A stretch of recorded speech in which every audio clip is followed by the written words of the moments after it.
وهرين الله يا مهار إسكاله سبحانه وتعالى إنه سورة قليي فدقان قيمها بدن ولقوا مع موسيه دفعتي سديدي طمناد دكسي سراء جنبال أرددي كقرن جبيسي سنة كلبكوني الله سجاري طبعا لبكوني الله باطن وهذا علمت الله كذب وحن سلامة يا نمانك سوق بقلياشة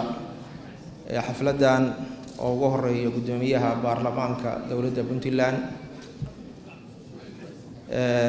مدحويني وهراء بنتلان أنا سنة تركتيرسان برلمانك أقل كسراء دولة فدرالك الصومالية وزيرك وحبرشدة وزيركي هراء وحبرشدة وهذا الشيء إنه صوّق عليه بنتلان أنا صوّنا نقضي وزيرك أريمها جودها الصومالية وزير هذا يما أحد كله حلي بهالنذا والدين تا أقول يهالنذا ما أحد الجامعة ذاها أرضها دمانتين السلام عليكم ورحمة الله وبركاته. أنت أسكدب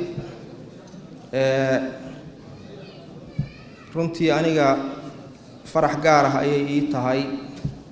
inaan ka qayb galo xafladda qalinjabinta ardada dugsiga sare ee Gambool waxaa yeelay waxaan ka mid ahaa ilaa maanta kale in la sheego waa laga maarmaan ardadii ka qalinjabisay dugsigaas ayaan ka mid ah markaas waxaa la oran jiray dugsiga sare ee Garow difcadii shanaad baan ahaa sanadkii 83 marka aad baan ugu faraxsanahay taa horta oo ardadu aniga waa ardadaydii aniguna waa tirsadaa iyaguna waa ay tirsadaan intaas kadib arday horta waa idin ducaynaya ilaahay subhanahu wa ta'ala ha idin barakeeyo qalin jabinta mustaqbalkiina ilaahay ka dhigo adduun iyo aakhiraba mid wanaagsan oo aad ku faraxdaan wixii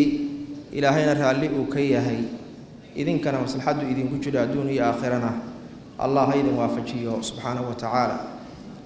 kuwa guuleysta oo shahaadada ay qaadanayaan iyo darajaadkooda ku guuleystana ilaahay ha idin ka dhigo waxaan warka uga baxayaa jaamacadda bariga Afrika oo iyadana faracan mas'uul ka ahay hadee maadaama arday Gambool aan ahaa jaamacadduna hadee jaamacaddiinii way intaas baan soo koobaya wabillahi tawfiiq sallallahu ala muhammadin wa ala alihi wa sahbihi ajma'in